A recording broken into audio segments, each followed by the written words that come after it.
From August 15th through the 17th at the Anaheim Convention Center, the Pokemon Go World Championships will be held. Now, this year, over 200 trainers who have battled it out all season will descend on this convention center for the opportunity to be crowned the Pokemon Go World Champion. My name is Homesize Henry. I am one of the official casters for the Pokemon Go competitive series, and today I'm going to be making some bold predictions about what I think will happen during the Pokemon Go World Championships. The goal of this video is to have some fun, make a few bold calls, and then revisit these predictions once the World Championships have concluded to see how did my guesses do. Was I on the ball, or was I wildly deluded? One small note before we start, I will be attending the Pokemon Go World Championships in person, so if you're going to be there, I'll probably be over by the Pokemon Go section. Don't forget to say hi. Okay, so without further ado, let's hop into it, and let's get predicting. The first prediction for the 2025 Pokemon Go World Championships is going to be about the usage of Pokemon at this event. And that's that I think the top used Pokemon is going to be Dusclops at 65% usage. Now, Dusclops is an incredibly effective generalist. Not only does it have fiendishly fast pacing, but on top of that, it has pretty good coverage and terrific bulk. On top of that, many competitors are opting for a very heavily defense-weighted Dusclops, specifically because it can get a bulk point against Psywave from certain high-rank Laprases, turning that matchup from a pretty significant loss to a pretty nice win. And that just makes Dusclops' ability to be a strong neutral presence in the meta even stronger. So right off the bat, I think that's what the most competitors are going to be leaning on when it comes to team building. Now that we've established Dusclops as what I believe to be the top usage Pokemon at the World Championships, let's take a look at what I believe will be number 2, and that is Credilli at 53% usage. I do think Credilli usage will be quite a bit lower than Dusclops, but it will still be in that number 2 slot. Credilli, ever since it got Rock Tomb, has been a strong pick. However, it ran Bullet Seed, which meant that its coverage was a bit limited. With Acid, Credilli suddenly gets a lot more play, even in type-negative matchups, allowing it to fight back, and for it to be easier to time charge attacks, considering Acid is 2-turn, over Bullet Seed as 3-turn. So I do strongly believe that these two are going to form the foundation of a lot of people's teams at the World Championships. Now that we have a strong duo core that will form the basis of many people's teams, what will be number 3? My pick is a Pokemon that has play into both, and that is Drapion, specifically Shadow Drapion. I think it's going to be a step down in usage from Credilli. I'm putting it at 40%, but if a lot of people are building their teams around Dusclops and Credilli, it honestly makes sense to put something like Drapion if you're trying to break that duo pairing, as Drapion has a very nice matchup into Dusclops, although Dusclops' up energy can make that a little bit scary. With Acid, Credilli can play the Drapion matchup very close, but I think players will gravitate towards having a Pokemon that has play into both sides of that core. So those are my predictions for what the top 3 usage will be at Worlds. Now, on to some more specific predictions. My second prediction is that I believe that a favorite to win it all will lose early and drop to the losers bracket by playing against a Regidrago team. I do believe that Regidrago is one of the best Open Great League Pokemon, but in a Show 6 Pick 3 format, its limitations are exposed. It has incredibly strong neutral matchups, with Dragon Breath having unbelievably good balance as a fast move, Breaking Swipe being a Dragon Claw clone with a 50% chance at an attack drop, and Dragon Energy, which is a Dragon-type Frenzy Plant clone. So neutrally, Regidrago can take down most anything that doesn't have a Dragon Resist. However, that is where the issue lies. This is a Pokemon that has no coverage. Therefore, I'm not expecting that a lot of high-level players will look to Regidrago as a Pokemon that they bring on a Show 6 Pick 3 style team. Because if your opponent has, let's say, something like a Lapras, Tinkaton, and Dusclops as 3 of their 6, suddenly you really feel like your Regidrago is a difficult Pokemon to bring. However, I think that Regidrago has really strong upset potential. And that's that someone could run into one early, and even though the Regidrago team itself will not have a lot of success, I could see a very strong player losing to it early on, just because it has incredibly strong neutrals when going up against Pokemon that don't resist the type of Dragon. My third prediction is honestly one that brings me great sadness, and that is that I believe that Lanturn, specifically on Water Gun, will make Day 2, which is top 32. Lanturn is a Pokemon that I have disliked for quite a long time. I felt that its presence when it was top meta was a very unhealthy presence in the meta, as it had very polarizing matchups where it either hard won matchups or hard lost, and really didn't offer a lot of neutral play. However, I think in this current meta, there are a lot of top players taking a look at Lanturn, specifically on Water Gun due to the fact that it does very well into Scizor, and in general, even against something like a Mud Slapper, at the very least, it can fight back in a way that other electric types really cannot. So I think in a meta that has gravitated a bit more towards these alignment-dependent picks, I think that people will consider Lanturn. I really do not like the Pokemon Lanturn, but I think people will consider it, and I think there will be one that sneaks into Day 2. I don't think it will go very far in Day 2, but I think there will be a Water Gun Lanturn that's able to make its way there. My next hot take prediction number 4 is around one of my favorite Pokemon, Forretress. I do believe that Forretress will outperform its Day 1 usage. I'm not sure if it's going to see a ton of play in Day 1, but I do think that Forretress will have a pretty nice performance in Day number 2 and be higher on the Day 2 usage chart than on the Day 1 usage chart. Even though Bug isn't the most amazing move offensively in terms of the amount of typings it hits for super effective versus the amount of typings that resist it, Bug Bite is incredibly overpowered right now, combining that with Sand Tomb's ability to debuff opponents' defense to potentially give Bug Bite breakpoints in different matchups, and Rock Tomb's ability to artificially increase Forretress's bulk. Forretress has some incredibly powerful neutrals. What also makes me believe in Forretress is the fact that it does pretty well. It can be safely brought into any of the 3 Pokemon that I'm predicting to be the top 3 usage Pokemon. So I am all in on Forretress. I don't think it'll have a massive usage Day 1, but I think those who bring it will be rewarded. Now, my thoughts on Forretress, honestly, are kind of mirrored by my thoughts on a different steel type, and that is Tinkaton. I think that similar to Forretress, Tinkaton will not have the best usage in Day number 1, but those who bring it will be rewarded.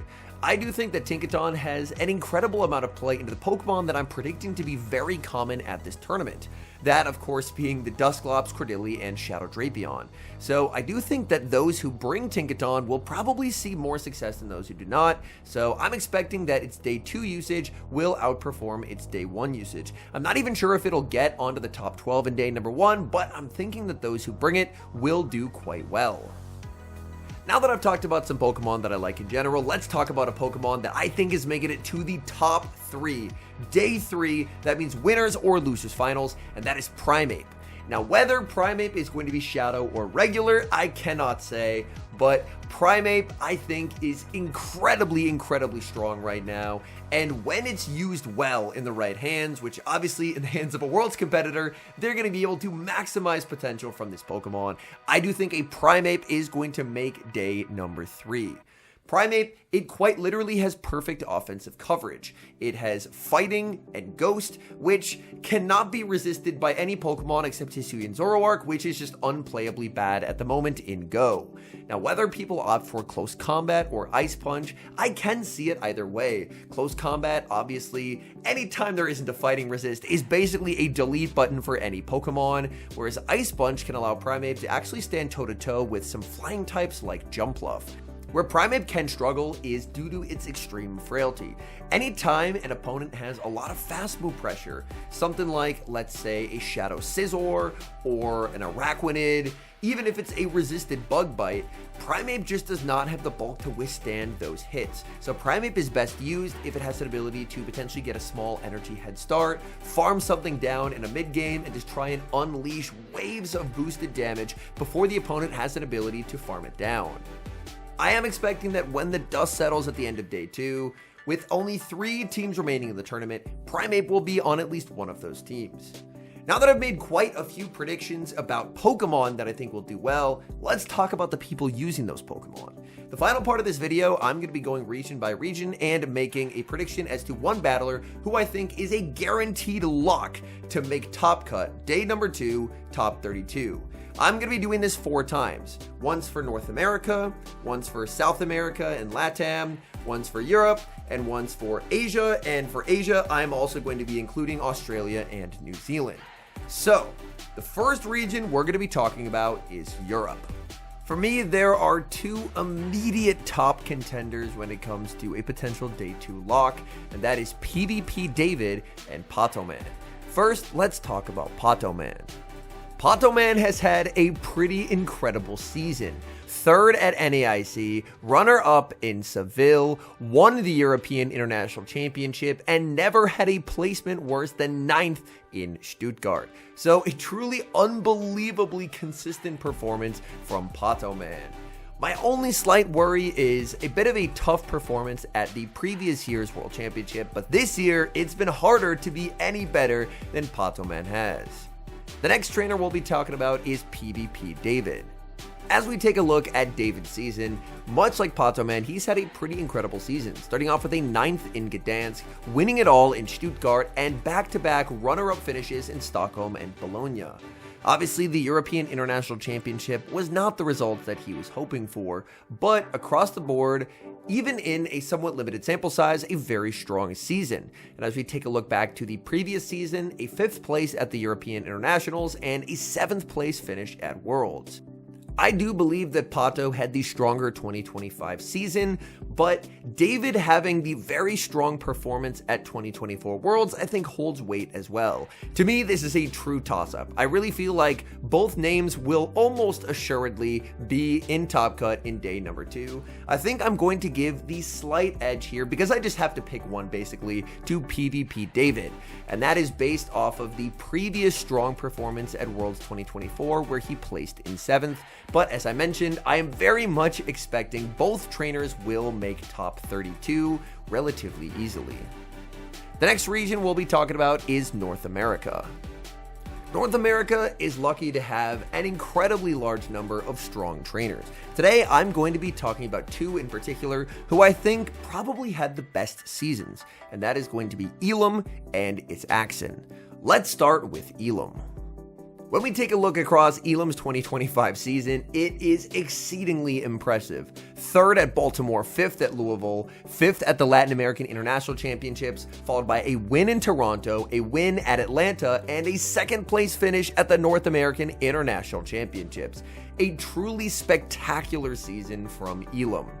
Elam did not have the Worlds run in 2024 that he was hoping for, but this season he has been on an absolute tear, and I'm very excited to see what he can do at Worlds. The next trainer we'll be taking a look at is the former 2023 Pokemon Go World Champion, It's Axen. It's Axen started off the 2025 season strong with a 4th place at Louisville, but then things went downhill. 33rd at Sacramento, 193rd at the European International Championships, followed by a 17th at Vancouver and a 49th in Atlanta. However, Axen completely turned his season around with a win at Portland and a win at the North American International Championships. It's hard to argue that almost any trainer has more momentum than It's Axen going into the World Championships. Obviously a very rough start to the season, but he got hot at the right time. When it mattered the most, the end of the season, he has been dominating and now probably has a massive amount of confidence going into the World Championships. Between these two terrific trainers, I think I'm going to have to pick Elam as my lock for day number 2. Axen had an amazing run at Portland and the North American International Championships, but Elam has done it this entire season. The sample size that Elam is putting together this season with how well he's done is very difficult to argue against. So for North America, I think I'm putting down Elam. The next region I'll be taking a look at is going to be Latin America, Latam. And for me, there was only ever one pick, and that is Marto Galde. Coming off a 3rd place finish at the 2024 World Championships, Marto got 5th place in Joinville and then proceeded to go on a truly insane run. 1st place at Lima, winning the Latin American International Championships, winning the Merida Regional Championships, winning the Santiago Regional Championships. That is 4 major wins, 3 regionals and an international in one competitive season. He competed at almost every event he could go to, and the results speak for themselves. It's really hard to argue against Marto as the pick for Latam. Marto has had an unbelievable season. He also performed extremely well under pressure at the World Championships last year. So I'm very excited to see what Marto's going to do at this year's Worlds, because he has brought home trophy after trophy during this competitive season. And the final region I'm going to be talking about is Asia. For Asia, I'm going with a trainer who actually does not have any play Pokemon experience. And that's because for a lot of the Asian countries, they do qualifiers quite differently. My pick is going to be a trainer who has qualified for the Pokemon Go World Championships for the very first time this season. They have incredible accolades in the Go Battle League, and through the Japan Pokemon Go Championship Series, they were able to qualify for Worlds. And that trainer is 315 Katanari 315.